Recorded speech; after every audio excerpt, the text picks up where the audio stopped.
What's something that is common knowledge at your workplace that will be mind-blowing to the rest of us? Story 1.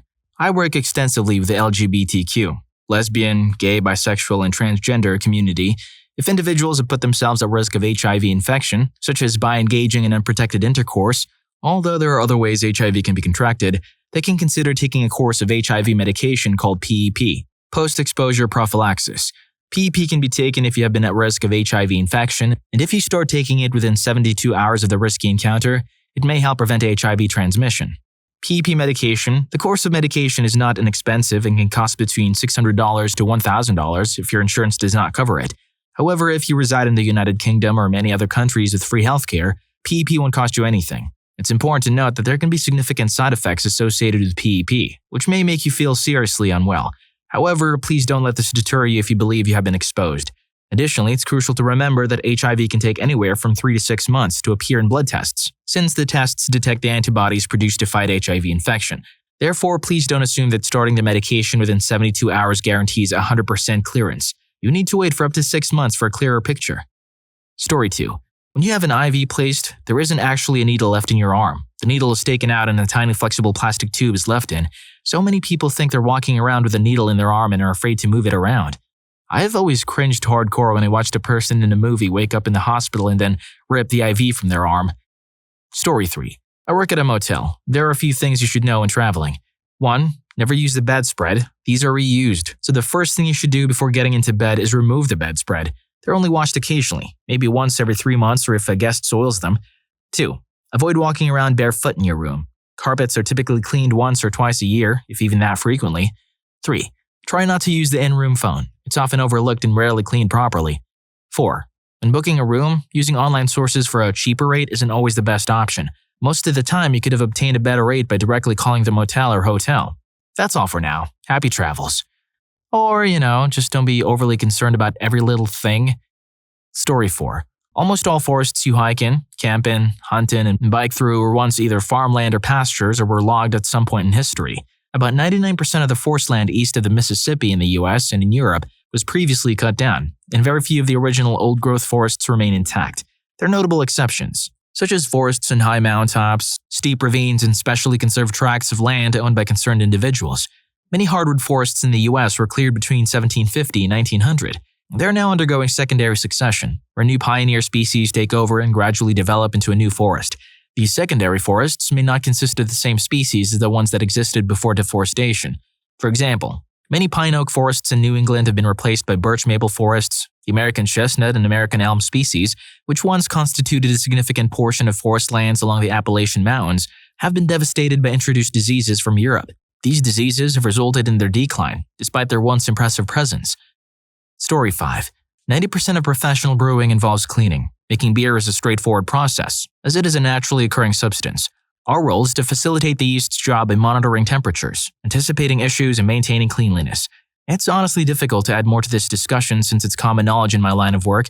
For instance, opening a tank of fermenting beer to check its progress could lead to carbon dioxide inhalation, causing you to pass out or, in worst-case scenarios, result in death. We often encounter intoxicated college students on tours who ask if they can go inside a tank of beer.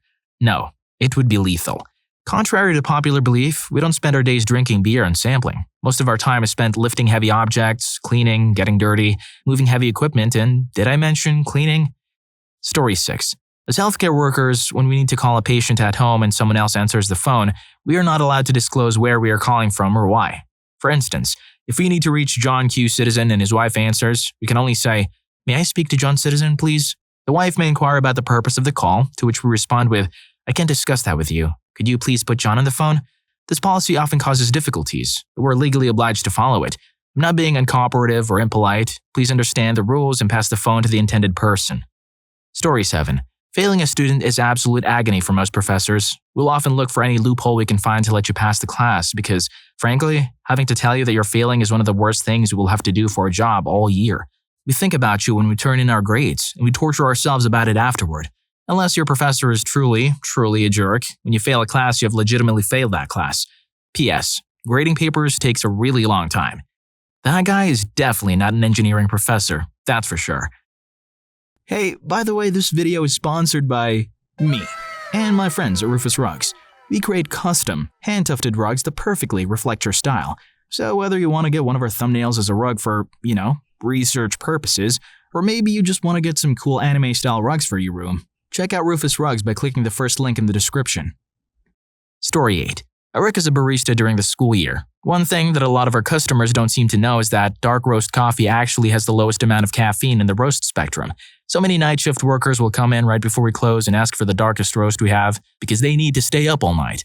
We always correct them and assure them that our lightest roast has the most caffeine. I think people assume that dark roast is more because it has a stronger coffee taste. So they think that a stronger coffee taste equals more beans used to make it, equals more caffeine. Not quite. We used 80 grams of beans, no matter the roast, to make around 2.3 liters of coffee.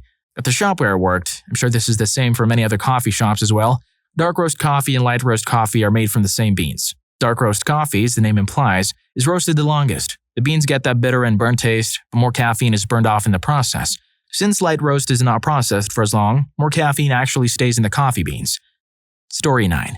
Diamonds, specifically engagement rings. So many people on Reddit think diamonds are a scam because people posted or told stories where they tried to sell a ring, either to the original jewelry store or someone new, and were offered much less than they paid for it. This is because of multiple reasons. A. Jewelry stores don't sell a lot of engagement rings. Your sale may have made their day or week or month. B. Commission. Salesperson gets it, the manager gets it, etc., all marking up said ring. C. When a diamond is loose, it's able to be resold based on a pretty much set price, based on the current diamond exchange prices. These are traded and sold like commodities of various qualities at various discounted rates. When a stone goes into a mounting, it becomes jewelry. It is less a diamond and more sold as jewelry. Think art. So the price can be very high. D. No one wants your old engagement or wedding ring. It's bad juju. Unless it's so sentimental for your kids to receive it, or 1920s Cartier, the jeweler will break it apart and get a diamond cutter to cut out the smallest accent stones, melt the gold, and either reuse or sell the diamonds. Let's say wholesale. XYZ diamond is $2,500. The side stones are $500, the gold is $1,000, and it costs $200 to make the ring. So $3,300 wholesale may be $6,000 at the local jewelry store. When you try and sell it back, the jeweler will give you maybe 60% of the main stone value and a set value for the mounting, because he's buying it for parts to make someone else's jewelry. If the jeweler that sold it to you bought it back, they'll pay the most because they made a profit from you originally. Another jeweler isn't giving you more than the wholesale value to buy the ring, because he can buy another wholesale ring instead. Many times it pays to sell it privately. E. That haircut or marquise you're wearing is out of style. I'm sorry if you got it recently. That means your fiancé got taken. Jewelers can't get rid of marquise. Someone who doesn't know much about diamonds was in love and bought it for their fiancé. Many times the woman knows it's not fashionable but likes it, or madly in love so they let it slide. Though many are returned the next day to swap them out for a newer style cut. Diamond cuts are fashionable, and the current ones are the most desirable. Diamonds are graded by color, cut, clarity, and carat. These all make up the price. Please read about these and how they affect value in purchasing a ring. Unfortunately, many people see a big stone in a mounting that looks white because it's surrounded by diamond accents. When that diamond is loose, it can be pretty yellowish. Diamonds have to be color graded when loose. A diamond has a color letter grade. The best is D. Always know the color. Think your friend's wife has a sick rock on her finger? If you look at it up close, it may look like ice on the inside. That means it's heavily included, i.e. less desirable because of poor clarity. Many people sacrifice color and clarity for size because size is the best method of showing off, or showing love. Always ask for a GIA cert, or even EGL, but they're not as good or exaggerate stone qualities. This is the stone unbiased blueprint. Jewelers trust this piece of paper so much. They'll buy $100,000 stones just from seeing the paper. As long as the stone matches the blueprint, you'll know what you're buying if the stone comes with it. Story 10. I worked at an optometrist's office for about 2 years and sold glasses. We sold more high-end stuff but had basically everything. What some people don't realize is that if your prescription is really strong, you should shell out the extra money for the better lens material and maybe for that anti-reflective coating. It will make a huge difference in clarity, especially if you drive at night. If you have a really low prescription, screw it. Get the cheap lenses. You won't notice. Also, if you wear contacts, give your eyes a break every now and then. If you wear them from the moment you wake up until right before you go to bed, your eyesight will get really worse way faster. You risk serious infection and you're kind of suffocating your eyes, even if you have the kind that you can wear for 30 days straight. You sure as hell better have at least one pair of horrible glasses you can wear if you ever tear a lens, injure your eye, or lose or run out of contacts. At what point does bad eyesight become bad eyesight? And at one point in this video are you going to like it and subscribe to the channel? Seriously, do it right now if your eyesight is still decent. Story 11. A major cell phone company talks about going green, yet ships a 2x2 by 1 inch box of SIM cards in a 12 by 10 by 8 inch cardboard box full of packaging material to their stores. iPhones come in a cardboard box, which is surrounded by foam, which is framed by cardboard and put inside another cardboard box. Only iPhones are shipped this way. When you buy something in the store, almost every receipt gets printed automatically. The extra sets are shredded and thrown in the trash. There is an email receipt option directly above the print option. At least in the city I work in, 10 stores, this option is not used. Ever. Employees in stores are required to handwrite their sales numbers on a form each day at the start of their shift. At the end of their shift, this form is to be filed in a separate folder for each employee. At the end of the month, the forms are removed from the folder, shredded, and thrown away. The forms are never looked at other than the day they're created and the day they're shredded.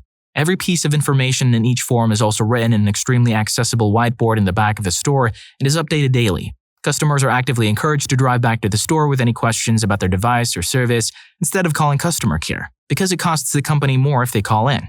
Customers are actively discouraged from buying what might be a better fitting device for them if it works on an older part of the company's network, because the company has spent billions in a newer network and doesn't want to support the old parts anymore, even though the new parts do not encompass the entire coverage map yet, thus screwing customers who do not live in areas supported by the new network, since the speed of the old one is degrading at breakneck speed.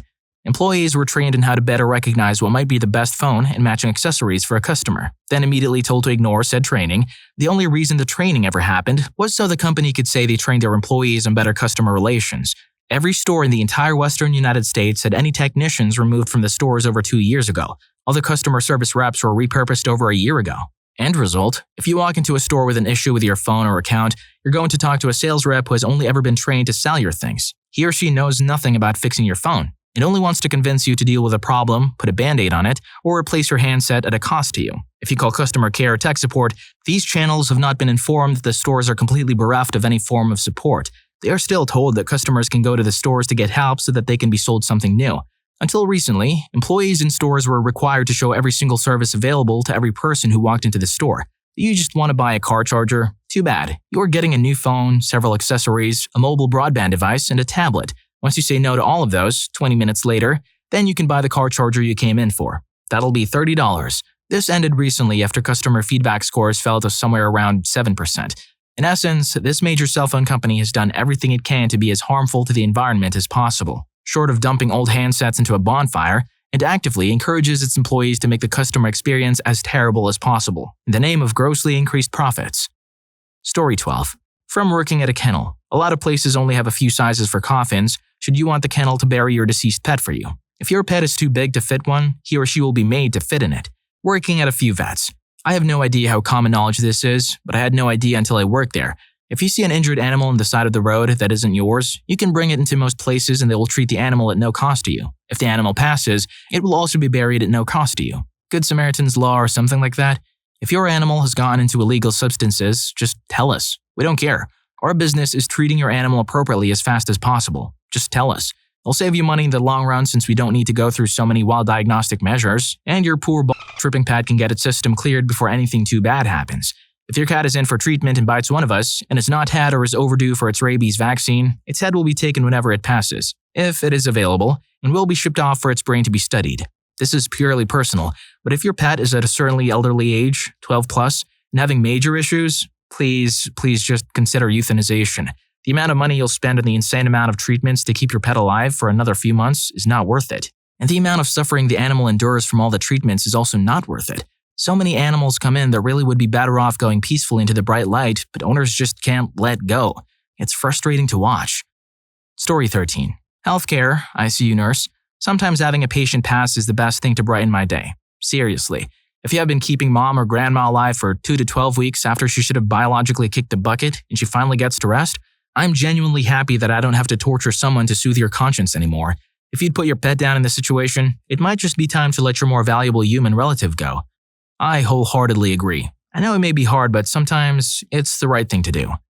Story 14.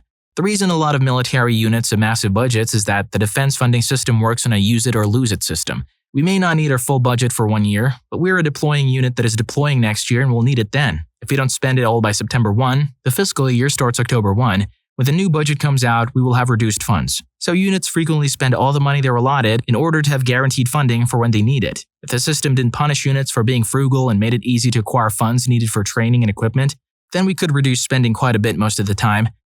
Story 15. I'm a cart pusher. It might shock some people to know that you are allowed to put your carts into the little coral thingies. They aren't just for display. In fact, we greatly appreciate it. If I go with someone to the grocery store and they don't put the cart in the coral, I'll personally shame them for not doing so.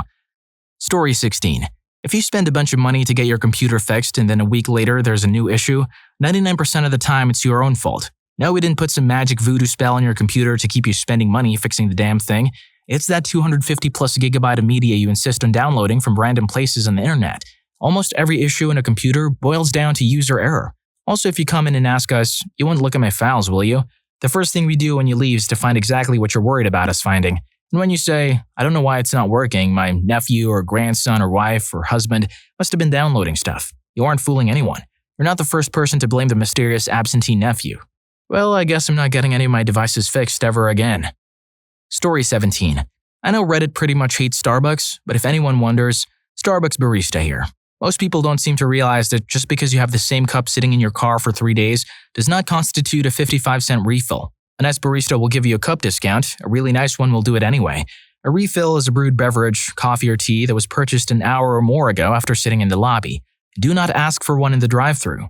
Starbucks' secret menu? Not a real thing. Not a single barista is trained or taught any of these and will not know how to make your magic made-up drink. We are taught a specific order to list modifiers of a drink. We aren't trying to be rude, it's our way of being clear. Yeah, can I have a vanilla triple latte with non-fat, grande? Oh, and no foam. Sure, a triple grande vanilla non-fat, no foam latte. Our policies just say yes, so we will make whatever you want as long as we have it. Please don't take advantage of that. We don't want to make a positive experience for you. Story 18. When a urinary catheter is placed, a tiny balloon is then filled inside the bladder so the catheter stays in place and doesn't slip out. If a catheter is pulled out before the balloon is deflated, it shreds the urethra and results in a mess. Don't ever pull out your catheter, ever. Another fun fact about catheters: for men, it is best for their peckers to become hard. It makes placing the catheter a lot easier. So if a nurse has ever said thank you while placing a catheter in your semi-hard-on, you know why. I hope you enjoyed the video. And if you made it this far, I'm sure you'll also enjoy People Reveal Insider Secrets the company they work for is hiding from customers. Story 1 was insane. See you there.